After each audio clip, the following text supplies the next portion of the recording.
네, 마켓 트렌드 시간입니다. 김종효 연구위원과 함께합니다. 안녕하십니까? 안녕하십니까? 네, 오늘 이스비의 결과로 참 분주한 아침인데요. 오늘 마켓 트렌드에서는 어떠한 얘기 나눠볼까요? 네, 한국 수출을 통해서 글로벌 트렌드를 알아보고 그와 관련된 투자 전략을 살펴보도록 하겠습니다. 네, 오늘의 마켓 트렌드 주제입니다. 부진의 늪에 빠진 한국 수출 투자 전략을 세워보겠습니다. 4월의 수출 결과를 한번 동향을 짚어보고 가면 좋을 것 같네요. 네, 전반적으로 지금 보시면 이 삼성전자 효과로 금액 자체는 굉장히 증가한 것으로 보입니다만 계절적인 효과는 좀 다르게 나타나고 있습니다. 준비된 그림을 보시면 1, 2분기까지는 전반적으로 회복되다가 여름에 조금 둔화되었고 그 이후에 다시 올라가는 모습을 그동안 보여왔는데 삼성전자 효과로 연초부터 굉장히 좋았지만 지금 4월 달에 오히려 일평균 수출액이 감소하는 그런 모습을 보이면서 모멘텀이 둔화되는 것이 특징이고요.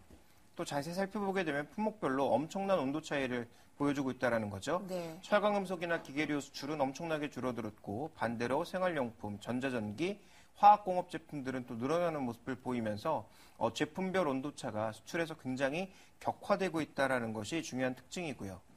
국가별로 살펴보게 되면 아세안 지역은 늘어나고 있지만 일본 쪽은 감소하는 모습을 보여주면서 수출 동향도 전반적으로 큰 차이를 보여주고 있다. 국가별과 품목별의 큰 차이를 보여주고 있는 것이 이번 4월 수출입 동향의 가장 중요한 핵심이 아닌가 이렇게 보여지고 있습니다. 네, 철강 기계 쪽에서 좀 수출이 좀 대폭 감소된 부분이 아무래도 경기 둔화와 확연하게 영향이 있겠죠.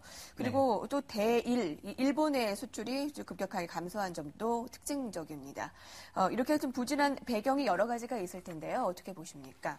네, 가장 먼저 살펴봐야 될 것은 중국의 구조적인 변화입니다. 중국이 그동안은 반제품을 전 세계에서 받아서 자기네 공장에서 완제품을 수출하는 형태로 갔다면 이제는 스스로 완제품을 만들어내는 형태로 변모하고 있다는 거죠. 그래서 이제 비용 감당이 되지 않는 이익률이 낮은 업체들은 탈중국을 시도하고 있는 그런 모습이고 오히려 하이테크 업체들이 중국으로 유입됨으로써 이 중국의 수출 쪽에서는 기존의 소비재와 함께 하이테크 쪽에 수출이 크게 늘어나는 모습을 보여주고 있습니다. 준비된 그림을 보시면 빨간색의 소비재도 빠르게 늘어나고 있지만 하이테크 쪽, 그러니까 우리가 흔히 얘기하는 뭐 TV라든지 휴대폰이라든지 이런 쪽의 전반적인 매출이 중국이 빠르게 증가하면서 이 중국도 이제는 완제품 쪽의 부품 내재와 그리고 이 선진국 기업들을 흡수함으로써 이와 관련된 수출이 증가하고 있다는 점이 특징이고요. 그렇다면 이 중국 기업들의 한국 견제 또 한국과의 경쟁 강도도 상대적으로 기술력이 낮은 쪽에서는 격화될 수밖에 없다는 것이 중요한 관점이고 자, 두 번째로 살펴봐야 될 것은 여러 번 언급드리고 있습니다만 주요 국가들의 PMI가 모두 둔화되고 있다는 겁니다. 네. 기업하는 사람들의 전반적인 서베이 지표인데요. 기업하는 사람들의 서베이 지표가 이렇게 안 좋아지고 있다는 것은 그만큼 경기의 탄력도를 조금 낮게 보고 있다는 것이다. 이렇게 좀 봐야 될 것 같고요. 또 하나 우리가 좀 살펴봐야 될 것은 IT에 너무 의존하고 있다는 거죠. 준비된 그림에서 보시는 파란색 차트가 IT 수출인데 현재 수출 증가의 대부분을 IT 쪽에서 견인하고 있는 그런 모습이어서 IT 탄력이 둔화된다면 전반적인 수출 탄력의 둔화가 더 나타날 수 있는 상황이기 때문에 이와 관련된 부담감이 현재 우리 시장에는 가장 부진한 요인이면서 또 하나의 약점이 아닌가 이렇게 좀 판단이 되고 있는 것입니다.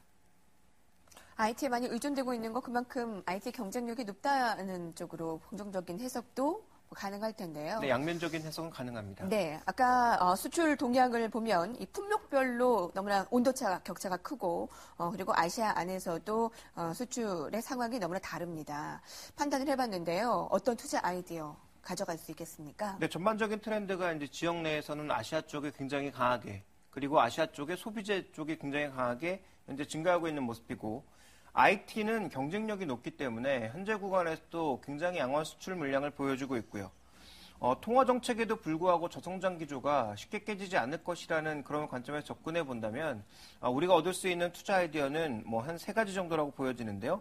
IT는 글로벌 경쟁력을 가지고 있는 세트와 부품 쪽에 집중하는 것이 가장 핵심이다. 그래서 SK하이닉스, LG디스플레이, 삼성전자, LG전자 같은 종목군들 상대적으로 시가총액도 있고 수급도 괜찮아 보이고 수출 물량을 추가적으로 늘릴 수 있을 만한 기술력을 가지고 있는 종목군들로 장기적으로 압축해 나가는 전략이 좋을 것 같고요. 코스닥 시장의 IT 부품주에 대해서는 여전히 조금 중립적인 의견을 드리도록 하겠습니다. 또 IT 기계가 확산되면서 최근 글로벌 시장에서 유일하게 수요가 늘어나고 있는 쪽이 컨텐츠와 플랫폼 쪽입니다. 그것을 반영하면서 국내 시장에서도 통신주들이라든지 스카이라이프, 그다음에 SK 브로드밴드 같은 종목군들이 강세를 보여주고 있는 거고요. 자, 이런 플랫폼 종목 중에서 NHN도 포함이 되겠죠. 거기에다가 이제 우리가 또 살펴볼 수 있는 종목군들이 CJENM, 네. SBS 그룹주와 같은 콘텐츠 관련 종목군들이 시장 대비 강세를 보여주고 있다. 이렇게 봐야 될 것 같습니다. 이들 종목에 대한 관심은 단기적이기보단 장기적으로 여전히 이어져야 될 것 같고요. 아시아 내수 소비가 인도네시아, 말레이시아, 싱가포르를 중심으로 계속 증가하고 있는 양상이기 때문에 이에 수혜를 받을 수 있는 종목군들, 또 중국 내에서 수요가 증가하고 있는 화장품이나 분유와 같은 일부 품목의 종목군들에 대한 관심도 여전히 필요하다라고 보여지고 있고, 자, 마지막으로는 산업재와 소재. 여전히 이익 회복을 위해서는 중국의 모멘텀, 세계 경기 모멘텀이 강하게 필요한데, 최근에 이제 호주의 재정 적자 증가라든지, 전 세계 광산주들의 급락이라든지, 또 CLB 지수의 급락을 살펴봤을 때 이들의 이익 회복은 여전히 좀 시간이 필요하다라는 측면에서 아주 긴 시각으로 보든지, 아니면 단기적으로 낙폭 과대에 따른 리바운딩이 나올 때 단기 투자를 하는 것이 전략의 특징이라고 볼 수가 있기 때문에 세 가지 흐름.